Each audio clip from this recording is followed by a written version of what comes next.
사무엘상 28장 1절부터 6절. 그때 블레셋 사람들이 이스라엘과 싸우려고 전쟁을 위해 자기들의 군대를 함께 모으므로 아기스가 다윗에게 이르되 너는 확실히 알라. 너와 네 사람들이 나와 함께 싸우러 나갈 것이니라 하매 다윗이 아기스에게 이르되 당신의 종이 행할 수 있는 일을 당신이 확실히 아시리이다 하니 아기스가 다윗에게 이르되 그런 까닭에 내가 너를 영원토록 내 머리 지키는 자로 삼으리라 하니라. 이제 사무엘이 죽음에 온 이스라엘이 그를 위해 애곡하며 그를 라마에 곧 그의 도시에 묻었더라. 전에 사울이 부리는 영들을 지닌 자들과 마술사들을 그 땅에서 쫓아내었더라. 블레셋 사람들이 함께 모여 수넴에 이르러 진을 치매 사울이 온 이스라엘을 함께 모으고 그들이 길보아에 진을 치니라. 사울이 블레셋 사람들의 군대를 보고는 두려워하였고 그의 마음이 크게 떨림으로 사울이 주께 여쭈었으나 주께서 꿈으로도 우림으로도 대언자로도 그에게 대답하지 아니하시니라. 아멘. 갈라디아서 6장 7절입니다. 속지 말라. 하나님은 조롱당하지 아니하시나니 사람이 무엇을 심든지 또한 그것을 거두리라. 아멘. 사무엘상 28장은 아주 특이한 기록입니다. 죽은 사무엘의 혼이 밑에서 올라와서 사울 왕과 대화를 합니다. 이것은 단지 호기심으로만 볼 것이 아닙니다. 28장 전체의 내용을 이해하는 게 중요한데요. 여기에는 몇 가지 중요한 영적 교훈이 있습니다. 그래서 28장을 차근차근 살펴보려고 합니다. 블레셋은 이스라엘의 원수 중의 원수입니다. 이방 족속 중에서 이스라엘을 가장 괴롭힌 족속이 바로 블레셋입니다. 그런데 사울에게 쫓기다가 벼랑 끝에 몰린 다윗이 궁여지책으로 블레셋에 투항을 해서 아기스 왕의 신하가 된 이상한 상황이 되었습니다. 그리고 그와 함께 바로 그때에 이스라엘 왕이었던 사울은 영적으로 파탄 지경에 이르렀습니다. 그것을 28장에서 볼 수가 있습니다. 그러니까 이스라엘이 굉장히 지금 위기죠. 다윗은 원수의 나라에 투항을 해버렸고 사울 왕은 영적으로 완전히 파탄 지경에 빠져 있습니다. 다윗이 아기스의 신하였던 어느 날 블레셋이 이스라엘을 상대로 대규모 전쟁을 일으켰습니다. 아기스가 징집령을 발동하면서 다윗도 참전해서 자기 동족 이스라엘과 싸우라고 명령을 합니다. 다윗의 충성심을 시험해 보려는 속셈이었겠죠. 이 난처한 상황에 몰린 다윗은 궁여지책으로 애매한 답변을 합니다. 그 2절에 보니까 당신의 종이 행할 수 있는 일을 당신이 확실히 아시리이다. 이건 뭐 싸우겠다는 거예요? 말겠다는 거예요? 그렇게 얘기를 했습니다. 그러니까 다윗이 얼마나 심리적으로 지금 갈등에 빠져 있는지를 짐작할 수 있습니다. 자, 그런데 이 앞에서 무슨 일이 있었는가 하면은 다윗이 투항한 후에 아기스에게 자기가 내 동족 이스라엘을 공격했다고 보고를 했습니다. 27장 10절에 보면은 나오는데 물론 사실이 아닙니다. 어떻게 보면은 틀린 말은 아니지만 맞는 말도 아니고 왜 애매하게 하는 말 있잖아요. 그러면서 자기가 공격을 했다고 그렇게 했는데 실제로는 그렇게 한 게 아니었습니다. 그런데 아기스는 이 말을 믿었습니다. 자, 그런데 이 말이 다윗의 올무가 된 거죠. 심은 대로 거둔다는 의미가 여기에 이제 들어가게 되는데요. 자기가 그렇게 말을 해버렸기 때문에 아주 지금 이스라엘과 싸워야 되는 곤경의 처지에 놓이게 된 것입니다. 왜 이런 일이 생겼을까요? 왜 다윗이 이스라엘과 싸워야 될까? 그 원인은 다윗의 불신앙 때문입니다. 27장에서 블레셋에 투항한 것은 다윗이 사울에게 쫓기면서 생명의 위협을 받을 때였습니다. 긴급한 상황이긴 했지만은 이때 신앙인으로서의 올바른 자세는 무엇이겠습니까?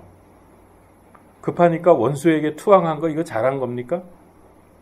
그러면 안 됩니다. 오히려 그럴수록 다급하고 어려울수록 전능하신 분의 도움을 구하며 부르짖는 것이 올바른 신앙인의 자세죠. 그런데 다윗은 그러지 못했습니다. 그는 수많은 위기와 고통을 감수하면서 하나님의 백성으로서 정체성을 잃지 않았습니다. 그런데 지금 한순간의 잘못된 판단으로 위기를 모면하려고 하다가 자기 민족과 전쟁해야 되는 곤경에 빠져버린 것입니다. 자, 우리도 이 사건을 통해서 신앙의 중요한 영적 교훈을 받아야 합니다. 아무리 급해도 모든 경우에 서두르지 말고 하나님 앞에 엎드려서 기도하는 믿음을 잃지 말아야 합니다. 전능하신 하나님의 뜻대로 되는 것이 최선의 방책입니다. 적군에게 투항하지 않아서 잡혀서 죽었다. 그럼 그 하나님의 뜻이죠. 그런데 적군에게 투항을 해서 상당히 어려운 위치에 빠져 있습니다. 이사야서 55장 8절 9절에 보면 내 생각들은 너희 생각들과 같지 아니하며 내 길들은 너희 길들과 같지 아니하니라. 주가 말하노라. 하늘들이 땅보다 높음같이 내 길들은 너희 길들보다 높으며 내 생각들은 너희 생각들보다 높으니라. 이걸 인정해야죠. 우리는 이게 최선의 방책이라고 생각하지만 그거 이전에 하나님께 여쭤야죠. 하나님은 우리 생각과 다를 수 있거든요. 베드로도 예수님 처형당하시기 전에 재판받으실 때에 예수님의 제자로서의 정체성을 잃고서 멀찍이 따라간 적이 있습니다. 그는 예수님의 재판 결과를 보기 위해서 멀리서 따라갔는데 결국 그것이 예수님을 죽이기 원하는 무리들과 섞여 있게 되는 거죠. 그러다가 그만 3번이나 예수님을 부인하고 말았습니다. 그래서 지금 이 상황은 다윗이 자초한 결과입니다. 심은 대로 거둔 겁니다. 하나님의 보호와 도우심을 간구하면서 이스라엘을 떠나지 말았어야 했습니다. 여러분 그 룻기나 구약에서 여러 군데 보면은 가나안과 이스라엘을 떠나게 되면 항상 재앙이 떨어졌던 거 아시죠? 그 얘기 지금 길게 할 수는 없습니다만은 어쨌든 다윗도 그런 잘못을 지금 저질렀습니다. 그런 것 중에 하나가 또 무슨 사건이 있었냐 하면은 아브라함이 그랬잖아요. 아브라함이 하나님의 인도받고 가나안 땅으로 왔는데 가나안에 기근이 드니까 양식 구하러 이집트로 내려가 버렸어요. 즉 가나안을 떠나버린 겁니다. 그랬다가 무슨 일을 당했죠? 자기 부인 빼앗겨서 하나님과의 언약이 깨질 뻔했고 얼마나 창피를 당했습니까? 그러고서 다시 올라왔는데 하나님이 개입하지 않았으면은 모든 게 다 끝장날 뻔했습니다. 지금 다윗이 한 일이 바로 그와 비슷합니다. 이때 다윗의 상황을 보게 되면은 다윗이 영적 상태가 몹시 안 좋았구나 하는 것을 알 수가 있습니다. 그 많은 다윗의 시편 중에서 블레셋에 있었던 1년 4개월 동안 단 한 편의 시가 없다는 것이 그 증거입니다. 영적으로 메말랐기 때문입니다.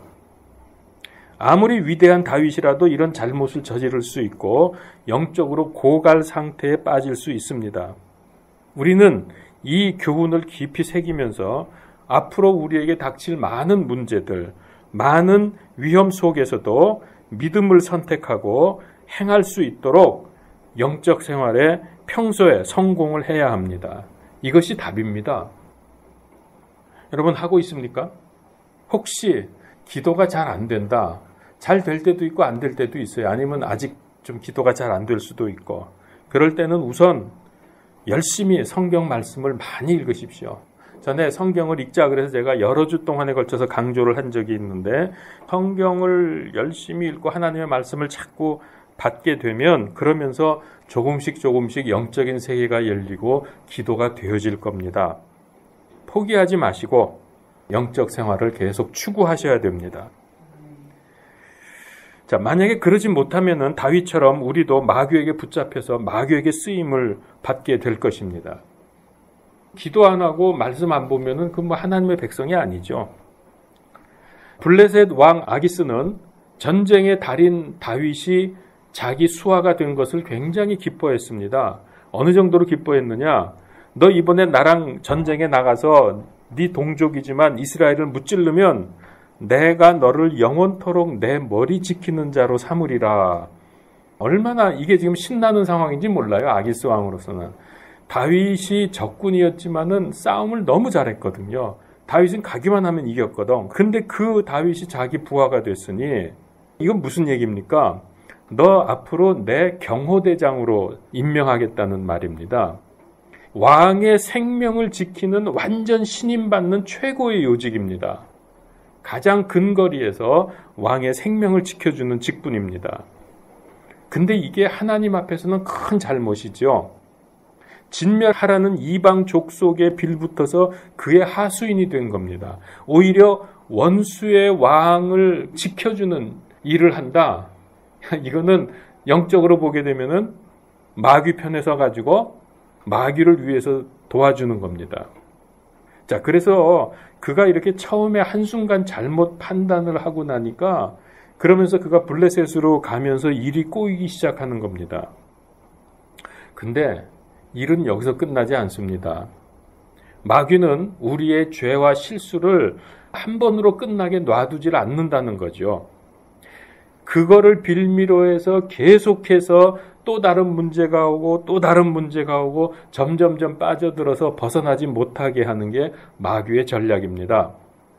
그래서 사람은 제일 좋은 거는 아예 처음부터 잘못된 길에 발을 디디지 말아야 합니다. 아, 이거는 내 잘못인가 알지만 요번만 내가 어쩔 수 없으니까 이렇게 하겠다? 아닙니다. 그것으로 끝나지 않습니다. 그것이 올무가 될 것입니다. 자, 여기서 우리가 하나님의 중요한 말씀을 기억해야 합니다. 데살로니가 전서 5장 22절, 악의 모든 모양을 삼가라. 개역에는 이렇게 되어 있습니다. 악은 어떤 모양이라도 버려라. 우리가 좀 잘못할지라도 내 마음은 그렇지 않으니까 뭐 이 정도쯤이야 하면은 안 된다는 겁니다. 악의 모든 모양을 삼가라 그랬습니다. 그런데 다행히 다윗이 이 전쟁에서 빠지게 됩니다. 29장에서 나오는 말씀인데 다윗이 전쟁터까지 갔는데 그 블레셋의 다른 신하들이 아주 결사반대를 합니다. 왕에게 다윗이 만약에 전쟁에 들어가게 되면은 저놈이 갑자기 돌이켜서 우리를 치면 어떡합니까? 우리 후방을 치면 어떡합니까? 그러면서 결사반대를 하죠. 그래서 전쟁터까지는 갔지만은 참전은 안 하고 다시 돌아가는 축복을 누리게 됩니다.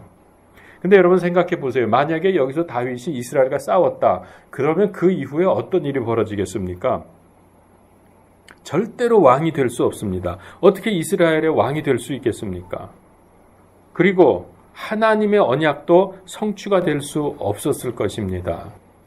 왜냐하면 하나님이 다윗을 통해서 내 자손들을 통해서 왕좌가 영원토록 계속될 거라고 약속을 하셨는데 왕이 안 됐는데 어떻게 하나님의 언약이 성취가 되겠습니까? 그래서 이렇게 된 거는 하나님의 역사라고밖에 볼 수가 없습니다. 비록 사람의 실수가 있어도 하나님께서는 모든 것을 합력하여 선을 이루시는 분입니다. 그러니까 아예 이런 잘못을 저지르지 말아야 되잖아요. 모든 것을 하나님께 온전히 맡기십시오. 맡기는 게 믿음입니다. 여러분 믿음이 성장하기 원하잖아요. 맡기는 거예요. 맡기지 못하니까 다윗이 이런 잘못을 저질렀죠. 그러면서 자기 판단으로 도망갔잖아요. 인생의 모든 것을 맡기면 완전한 믿음입니다. 그러나 맡기지 못하면 그게 불신앙입니다. 그 다음에 이제 3절부터 25절 마지막 절까지는 사무엘이 죽은 후에 영적으로 몰락하는 사울의 모습을 보게 됩니다. 사무엘이 죽었습니다. 그리고 다윗은 블레셋에 투항을 해버리고 그러니까 망명을 했습니다. 이스라엘이 급속도로 약화되는 겁니다. 힘이 쫙 빠져버립니다. 그러니까 그것을 한 블레셋이 공격을 하기 위해서 지금 수넴이라는 지역에 진을 쳤습니다. 전쟁을 벌이겠다는 거죠. 근데 이 수넴이 굉장히 중요한 곳입니다. 왜냐하면 이 수넴은 이스라엘 그 중앙에 있는 지역인데 만약에 이 지역을 적들에게 빼앗기면 이스라엘 전체가 위험해지는 곳입니다. 그래서 이스라엘이 이거 반드시 이겨야 되는 전쟁인데 그래서 이스라엘도 방어를 위해서 길보아라는 곳에 진을 치고 지금 마주보게 되었습니다. 그런데 여러분 5절을 보십시오. 5절에 보니까 사울이 블레셋 사람들의 군대를 보고는 싸워서 이겨야 되겠다고 생각한 게 아니라 두려워하였고 그의 마음이 크게 떨림으로. 자, 사울은 지금 강한 적군들을 보면서 두려워하면서 떨었습니다. 아마 어쩌면은 자신의 죽음을 직감했는지도 모르겠습니다. 사울이 이전에 블레셋과 아주 큰 대규모의 전쟁을 일으킨 적이 있었습니다. 그게 엘라 골짜기의 전쟁인데 거기서 등장한 블레셋 장수가 골리앗입니다. 거인 골리앗. 그때 얼마나 이스라엘이 무서워서 꼼짝 못하고 오랫동안 전쟁을 못하고 숨어 있었잖아요. 그때 이제 다윗이 나가서 골리앗을 물리친 그 사건을 잘 아시죠? 그 이후로 최대의 전쟁이 바로 이번 이 사건입니다. 그런데 다윗이 알고 있었던 게 있었어요. 하나님이 이스라엘과 함께하지 않는다는 겁니다. 사울은 이것을 알고 있었습니다. 그러니까 강한 적군보다 더 두려웠던 것이 하나님이 자기와 함께하지 않는다는 것, 이스라엘과 함께하지 않는다는 것. 그 6절에 보면 나오죠. 사울이 주께 여쭈었으나 주께서는 꿈으로도 우림으로도 대언자로도 그에게 대답하지 아니하시니라. 꿈이나 우림이나, 이 우림은 우림과 둠밈을 합해서 그냥 우림이라고만 말한 겁니다. 그리고 대언자, 이거는 구약 시대에 하나님께서 백성들에게 계시하는 방법이었습니다.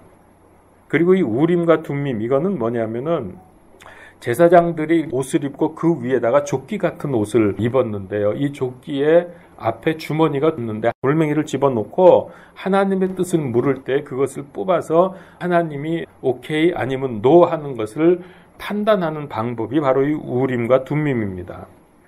하나님의 뜻을 묻는 도구였죠. 그럼에도 불구하고 왜 사울은 하나님으로부터 응답을 받지 못했습니까? 이 앞에 보면은 사울이 너무나 많은 잘못을 저질렀어요. 예를 들면은 하나님의 기름 부음 받은 다윗을 죽이려고 쫓아다녔죠. 그리고 제사장만 드릴 수 있는 제사를 사무엘이 살아있을 때 자기가 사무엘 대신 제사 드렸었죠. 이거 하나님 앞에서 큰 죄입니다. 그리고 아말렉 왕 아각을 죽이라고 했는데 죽이지 않고 불복을 했죠. 또 전리품을 진멸하라고 했는데 그 중에 좋은 것은 슬쩍 취해서 놔뒀죠. 이런 여러 가지 결정적인 잘못을 많이 저질렀습니다. 그래서 하나님께서 사울의 왕권을 빼앗아가기로 했습니다. 그게 사무엘상 15장 26절에 보면 왕이 주의 말씀을 버렸으므로 주께서 왕을 버려 이스라엘을 다스릴 왕이 되지 못하게 하셨나이다. 이거 잘 아는 구절이죠. 근데 이 정도가 아닙니다. 그것뿐만 아니라 다윗이 있다는 것을 알고 이제 죽이려고 사울이 쫓아갔는데 다윗을 피신시켰다는 이유로 높 지역의 제사장 85명을 몰살시켜버립니다. 겁도 없이. 하나님의 제사장들을 전부 그냥 몰살시켜버려요. 그리고 그때 유일하게 살아남았던 제사장이 아비아달인데 그런데 이 사람이 어떻게 하겠습니까? 우림과 둠밈을 가지고 있는 이 에봇, 이 옷을 가지고 도망쳤어요. 어디로 도망쳤냐면 다윗에게로 도망친 겁니다. 또 사무엘의 말을 듣지 않았잖아요. 그 앞에 보면 쭉 나오는데 그런데다가 지금은 사무엘마저 죽어 있는 상황입니다. 그리고 대언자들도 전부 떠나버렸습니다. 그러니까 상황이 이런데 어떻게 하나님의 응답을 받겠어요? 전부 자업자득이죠. 뿌린 대로 거두는 겁니다. 제사장들은 다 죽었고 한 사람 남은 사람은 도망가서 물어볼 수도 없죠. 대언자들도 지금 다 도망쳤죠. 꿈으로도 하나님이 안 주시죠. 이거 어떡합니까? 그야말로 사울은 사면초가, 진퇴양난, 어떻게 할 수가 없는 상황입니다. 근데 하나님께서 사울에게 기회를 주신 것이 아닌가 하는 생각이 드는데 그게 뭐냐 하면은 아무 응답도 하지 않았다는 겁니다. 하나님께서. 그러니까 이게 무슨 얘기냐면 주께서는 무응답으로 응답하신 것이다. 왜?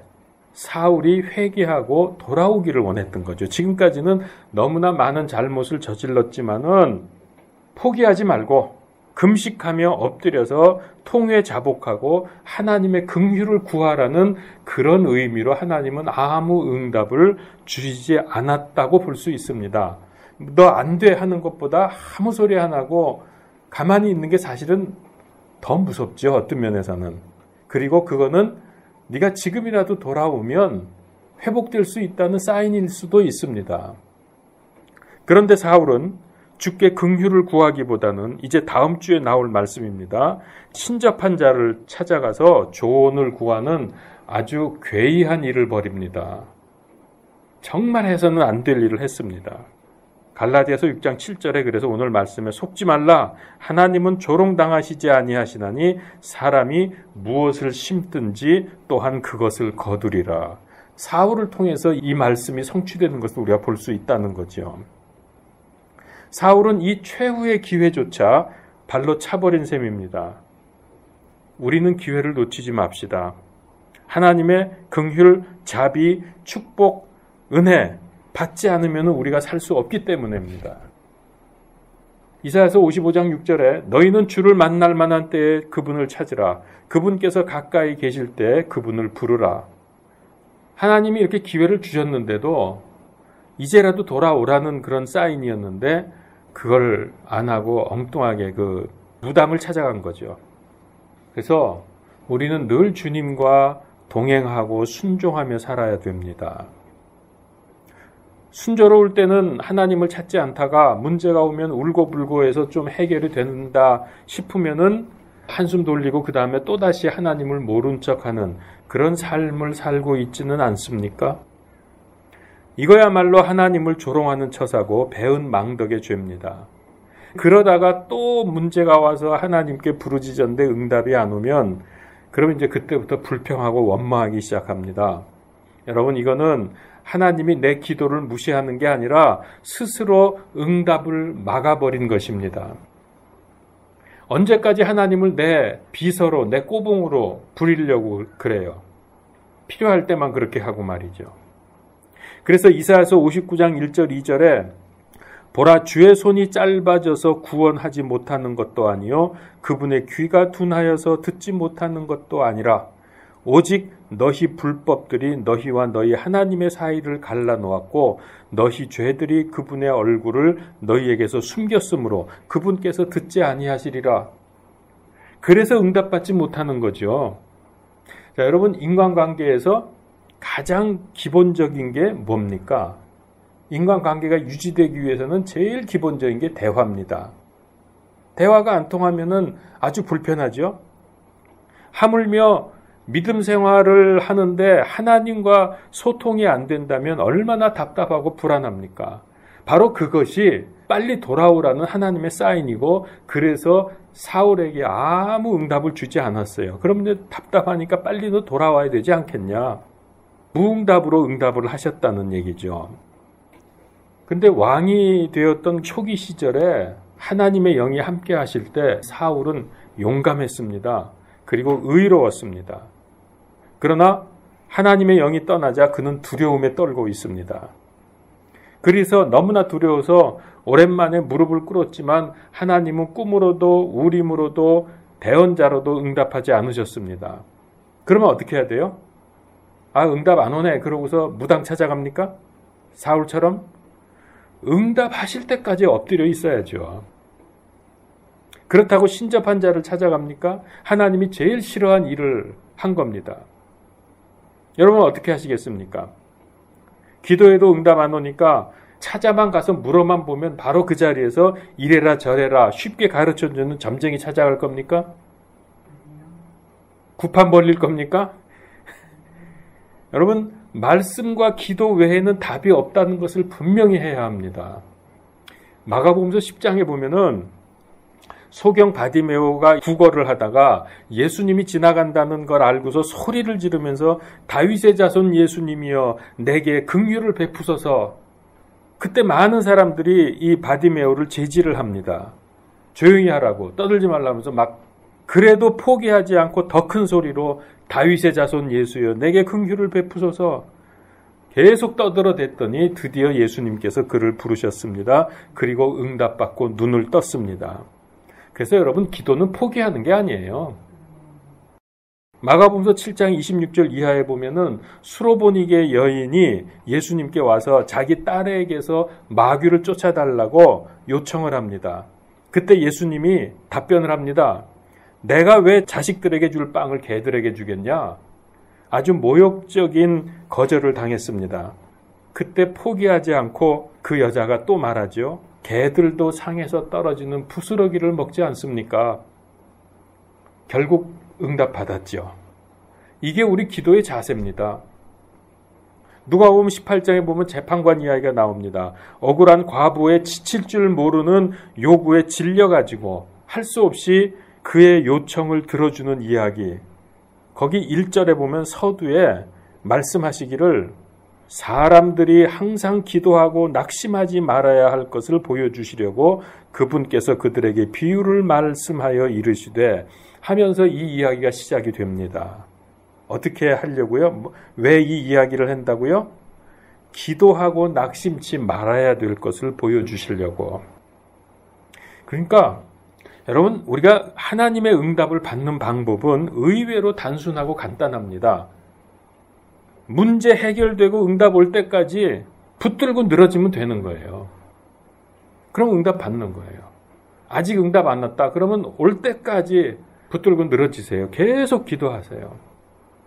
근데 참 하나님 응답하시는 거 보면요. 그러다가 어느 날 응답이 오잖아요. 그러면 그때는 그동안 쌓였던 기도가 한꺼번에 본물이 터집니다. 엄청난 축복들이 막 쏟아지고 심지어는 기도하지 않았고 생각하지 못한 것까지도 다 하나님이 보너스로 다 해결해 주세요. 그러니까 응답 빨리 안 오는 것도 좋은 겁니다. 응답 빨리 오면 그냥 그거 기도한 것만 응답받고 말아요. 그러나 정말 하나님이 응답 안 해주신다. 지긋지긋하게 안 해주신다. 그러면 우리는 지긋지긋하게 물고 늘어져야 돼요. 하나님 아주 학을 띠게 물고 늘어지십시오. 그러면 나중에 곱배기로 응답을 받으실 겁니다. 사울처럼 한번 응답 안 왔다고 딴짓하면 안 됩니다. 우리는 전능하시고 사랑 많으신 하나님께서 아버지이십니다. 그리고 그분의 뜻을 알려주는 성경이 있고요. 또 그분께 아뢰을 수 있는 기도가 있습니다. 이 두 가지를 절대로 포기하지 마십시오. 말씀과 기도를 누리십시오. 만약에 내가 그 지속하지 못하고 있다면 빨리 회복하시고 어떤 경우에도 죄 회개와 영적 회복을 놓치지 말아야 합니다. 정말 기쁨과 소망을 가질 수 있는 게 바로 갈라디아서 6장 7절 하나님은 심은 대로 거두신다는 말씀입니다. 영적 생활, 말씀과 기도를 심으면 어떤 결과가 올지, 그러나 불신앙으로 심으면 어떤 결과가 올지를 생각하면서 살아야 합니다. 근데 만약에 하나님께서 이 말씀대로 우리가 심은 대로 하나님은 그대로 거두어 주신다고 할 때 어떻게 될까요? 우리는 진짜 하나님이 심은 대로 거두신다 그러면 우린 다 망해야 됩니다. 다 죽어 없어져야 됩니다. 내가 행한 대로, 내가 심은 대로 거둔다 그러면 이 세상에 견딜 자가 아무도 없습니다. 행동뿐 아니라 마음속으로 얼마나 많은 죄를 짓습니까? 나는 잘못한 거 없잖아. 그게 아니에요. 우리 마음 중심을 보시는 분인데 우리 마음속을 들여다보면 하루에도 우리는 여러 명 죽이지 않습니까? 미운 놈, 화난 놈 다 때려 죽이고 그 다음에 또 괴롭히고 박살을 내버리지 않습니까? 그런데 은혜의 하나님은 이 모든 우리의 죄, 정말 소망이 없는 우리의 악한 죄를 다 덮고 지나가시는 것 같습니다. 지금까지 살아오면서 보니까. 말씀드린 대로 진짜 우리가 심은 대로 거두면요. 아무도 온전할 수가 없어요. 물론 그냥 없어지진 않습니다. 그리스도의 심판석에서 다 회개 보고해야 합니다. 지금은 우리가 심은 것의 1억분의 1도 하나님이 갚지 않으신다고 생각합니다. 그래서 심판석에 서기 전에 빨리 해결해야 됩니다. 회개하며 그리스도의 피를 사용해서 내 죄를 씻어내야 합니다. 그리고 세상 이길 힘을 간구해야 합니다. 이런 생각을 제가 해본 적이 있습니다. 만약에 내가 지은 모든 죄를 다 까발리면 어떻게 될까?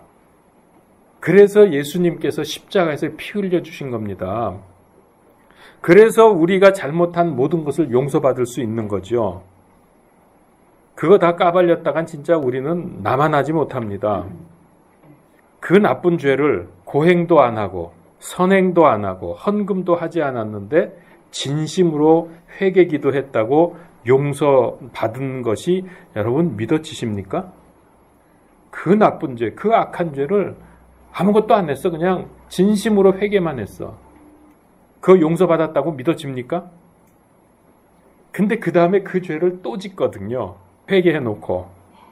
근데 여러분, 그렇더라도 진심으로 회개했다면 일단 용서받은 것을 믿으십시오. 왜 그럴까요? 진심으로 했으니까. 그 다음에 또 지을지언정 진심으로 했잖아요. 근데 이제 많은 설교와 성경 공부할 때 같은 죄 반복하면 그게 무슨 회개냐? 하나님이 그렇게 우습냐? 하나님이 네 속을 모르겠냐? 그게 바로 값싼 회개다. 오히려 하나님을 진노하게 하는 거다. 뭐 이런 식으로 많이 얘기하고 저도 전에는 그렇게 생각을 했습니다. 왜냐하면 진심으로 회개하고 나서 또 얼마 안 가서 또 죄 짓거든요. 또 악한 생각, 악한 짓하고 음란한 생각에 거짓말하고 허풍 떨고 잘난 척하고 악담 늘어놓고 뒷담화 치고 비난하고 계속해서 이러고 있는데 감당이 안 되잖아요. 그리고 우리는 그거 전부 나중에 이실직고하고 회개보고 해야 되는데 그러나 여러분 잘못한 거, 죄진 거, 허물 그리스도의 피를 사용하면서 회개로 용서받으면 완전히 없어집니다. 이건 제 말이 아닙니다. 근데 그게 믿음지 않은 거예요. 이렇게 큰 죄를 내가 회개기도 했다고 용서받을 수 있을까? 그게 믿어지지 않으니까 어제 회개했던 거 또 오늘 또 회개합니다. 그러고 또 내일 또 회개합니다. 그러면 하나님이 뭐라 그러실까요? 너 그런 죄 졌어? 난 모르겠는데. 하나님 그러지 않을까요? 왜? 하나님의 기억에서 완전히 사라져버렸거든. 이사야서 43장 25절에 잘 들으세요. 나 곧 나는 내 자신을 위하여 내 범법들을 지워버리는 자니 내가 내 죄들을 기억하지 아니하리라. 그러니까 기억에서 사라져버리는 거예요. 그러니까 자꾸 같은 죄 또 회개하고 또 회개하고 그럴 필요가 없어요. 너 언제 그런 죄 졌는데? 난 몰랐는데? 하나님 이러실 거라고. 기억하지 않으시니까. 자, 그런데 죄는 없애지만은 우리가 회개기도 함으로 다 없애야죠. 그런데 우리가 잘한 거 있잖아요. 굳이 없앨 필요 없는 거. 여러분 그거는 놔둬야 되지 않겠습니까? 잘한 건 잘 보관하고 있다가 그리스도 심판석에서 다 드러내야죠. 잘못한 건 다 회개하고 없애버리고. 그래서 우리의 수많은 죄가 없어지고 상급은 작은 자에게 냉수 한 그릇 준 것까지 다 찾아내야 되잖아요. 여러분 그러고 싶지 않습니까? 나 이거 생각하니까 신나던데. 여러분 이겁니다. 우리 잘못한 건요 회개해서 다 없애버리고 잘한 거는 절대로 없애지 마십시오. 이거는 끝까지 보관하고 있다가 하나님 앞에 다 드러내십시오. 그게 큰 상급을 우리에게 줄 겁니다. 바로 이것이 구원의 은혜 다음에 또 다른 놀라운 은혜가 아니겠습니까? 아전 인수격이고 낭만적인 해석인지는 몰라도 저는 분명히 그럴 거라고 믿습니다. 그래서 너무 감사해요. 죄 짓고도 힘이 납니다. 왜? 회개하면 다 없어지는 걸 믿으니까. 아마 이 설교 듣는 사람들 중에서 분노하며 나를 비난하는 사람들이 있을 겁니다. 그야말로 값싼 회개로 하나님을 이용한다고 그렇게 생각할 수 있어요. 그러나 저는 그런 회개를 말하는 게 아닙니다. 우리의 연약함을 말하는 겁니다. 그리고 그리스도의 피의 능력, 그 은혜가 얼마나 놀라우냐를 경험하면서 살아야 된다는 뜻입니다. 물론 구약에 보면은 절기 때 죄로 인해서 마음을 괴롭게 하라는 말씀이 있습니다. 그리고 죄 때문에 죄를 뒤집어 쓰고 마음을 찢어야 한다는 말씀이 여러 군데 있습니다. 그거 많이 보셨죠? 그런 거. 근데 신약에 오게 되면은 죄 때문에 울고 불고 가슴 찢고 괴로워하라는 말씀보다는 회개와 함께 기쁨과 감사를 강조하십니다. 그래서 항상 기뻐하라, 범사에 감사하라, 하나님을 찬양하라, 주 안에서 기뻐하라, 이런 말씀들이 많이 나오거든요, 신약에서는. 그러면 여러분, 신약 성도는 구약 성도들에 비해서 죄를 안 져서 이렇게 말씀하신 겁니까? 우리가 죄를 안 짓기 때문에 항상 기뻐하라 그러는 겁니까? 신구약 시대를 막론하고 사람들은 다 나쁜 놈들입니다. 예외 없이 다 나쁜 놈들입니다. 그래도 어쨌든 저는 하나님, 그리스도 생각하면 너무 좋습니다. 감사하고 기쁘고 찬양하게 됩니다. 죄 때문에 가슴 치고 가슴을 찢는 그런 것도 물론 해야 되지만은 우리가 죄가 너무나 악하기 때문에 하나님께서 심은 대로 거두신다고 하셨습니다. 죄 지면 은혜 시대는 율법 시대처럼 즉시로 그 효과가 나타나지 않습니다. 구약 시대 보세요. 뭐 잘못하면 즉시로 하나님이 치잖아요. 그리고 뭐 좀 잘하면은 금방 축복해 주시죠. 이거 구약 읽다 보면은 쉽게 발견할 수 있는 내용들입니다. 그런데 은혜 시대에는 즉시로 잘못했다고 하나님께서 화내시면서 치거나 잘했다고 뭐 보상해주고 이렇게 잘 나타나질 않아요. 그래서 밋밋해요. 어떻게 보면은 잘했는데도 하나님 칭찬 안 해주시죠. 나 상당히 수고하고 잘했는데도 뭐 다른 거 좀 잘 되게 해주시지 않아요. 그냥 모르시는 것 같아, 하나님이. 또 잘못한 것도 마찬가지예요. 분명히 나 잘못해서 혼나야 되는데 하나님 못 보신 것 같아, 어느 때는. 그냥 슬쩍슬쩍 막 지나가요. 여러분, 근데 이게요, 좋을 수도 있지만 어떤 면에서는 이게 더 무서운 겁니다. 나중에 한꺼번에 전부 몰아치면은요, 정말 감당이 안 돼요. 그 어디서 하나님이 몰아치시느냐? 그게 심판석입니다. 그러니까 그때까지 없어지지 않고 쌓여 있다가 심판석에서 전부 계산될 겁니다. 지금은 하나님이 모르시는 것 같이 넘어가지만은 다 알고 계시거든. 바로 이것이 갈라디아서 6장 7절 심은 대로 거둔다는 말씀을 은혜 시대에 적용하는 법칙입니다. 생각해보면 이게 더 무서워요. 이게 더 정확합니다. 그래서 우리는 은혜 시대에 살고 있기 때문에 그냥 슬쩍슬쩍 넘어가면 안 되고요. 죄는 반드시 해결해야 됩니다. 그냥 두면 나중에 우리가 받을 상급에 막대한 지장을 줄 겁니다.